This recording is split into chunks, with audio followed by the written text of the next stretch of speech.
جو جھوٹا دودھ پی لے اس سے ساری حدیثیں، جس نے نبی کی زبان چوسی، جن کے بارے میں نبی کہہ گئے لحموں کا لحمی، دموں کا دمی، ان کا گوشت میرا گوشت، ان کا خون میرا خون، ان کا جسم میرا جسم، ان کی ہڈیاں میری ہڈیاں، ان کے دوست۔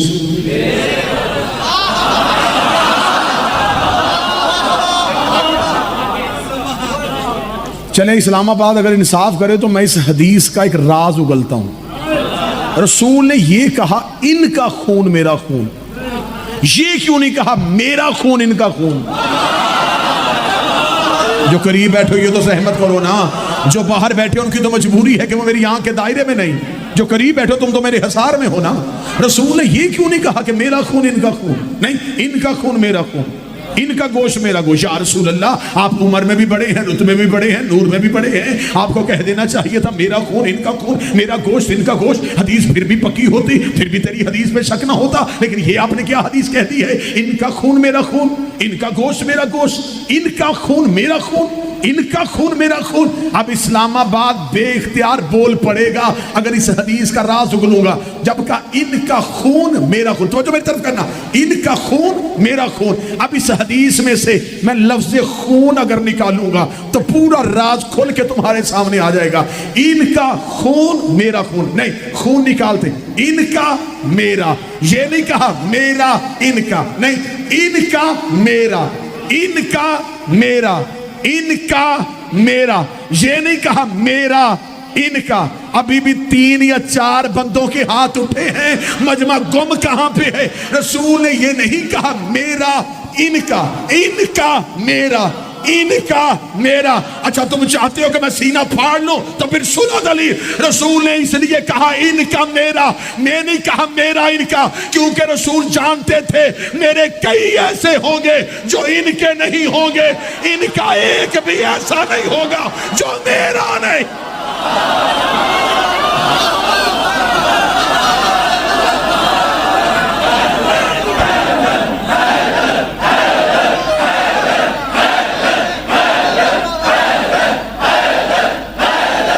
سارے ملک کو مل کے حیدریہ، ان کا میرا، میرے کئی ایسے ہوں گے جو ان کے، ان کا ایک بھی ایسا نہیں ہوگا، کیونکہ علی ولی اللہ پڑھنے والا محمد رسول اللہ سے بغاوت نہیں کرتا۔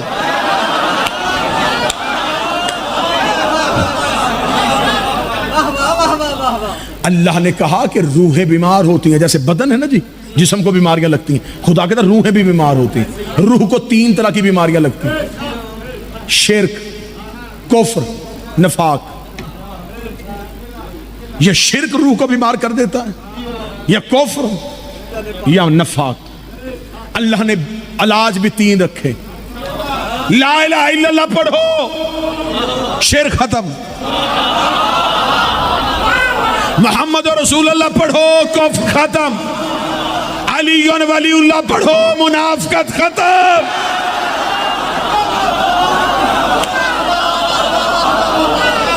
اس سے اچھا راز ایک اور بتاؤں، لا الہ کی دشمنی سینے میں چھپ جاتی ہے۔ ہاں اللہ نے یہ نہیں کہا کہ میرا منکر منافق ہے، نہیں، میرا مشرک ہے، محمد کا دشمن کافر ہے، علی کا کافر نہیں، منافق ہے۔ منافق کون ہوتا ہے؟ اندر سے کچھ، باہر سے کچھ۔ طوطا سبز پتوں میں بیٹھا ہو تو پہچانا نہیں جاتا، اس لیے پتہ ہی نہیں چلتا کہ طوطا کون شہر پتے کون سے ہیں. منافق مسلمانوں میں بیٹھا پہچانا نہیں چاہتا. خدا نے کہا لا الہ کا دشمن کافر نہیں مشرک ہے, محمد رسول اللہ کا دشمن مشرک نہیں کافر ہے. لیکن یا علی تیرا دشمن نہ کافر ہے نہ مشرک ہے, تیرا دشمن منافق ہے. لیکن اللہ کی دشمنی سینے میں چھپ جاتی ہے, محمد کی دشمنی سینے میں چھپ سکتی ہے, علی کی دشمنی سینے میں چھپتی نہیں, چہرے پہ ظاہر ہو جاتی ہے, رنگت تبدیل ہو جاتی ہے, آنکھیں باہر آ جاتی ہے, جسم کانپنے لگتا ہے. اس لیے ایک بندے نے رسول سے پوچھا تھا, سنی کتابوں کے حوالے ہے, یا رسول اللہ اللہ نے پوری سورت بھیج دی ہے منافقون, اور اللہ نے کہا ہے یہ نمازیں بھی پڑھتے ہیں, یہ روزے بھی رکھتے ہیں, یہ زکاتیں بھی دیتے ہیں, یہ حج بھی کرتے ہیں, یہ لا الہ بھی پڑھتے ہیں. یا رسول اللہ ہمیں کیسے پتا چلے گا اس سورت والے منافق کون ہے؟ رسول نے کہا ہر محفل میں بیٹھ کے علی کی باتیں کیا کرا.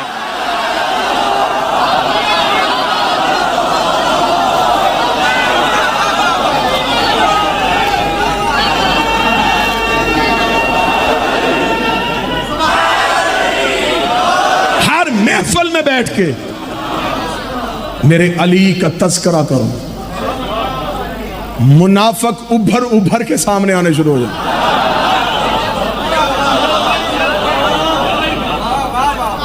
کیسی سکریننگ ہے, ڈی این اے ٹیسٹ بہت بعد میں بنا ہے. بولو جو علی کے نوکر بیٹھے ہو. علی ولی اللہ معیار ہے, یہ چھان ہے.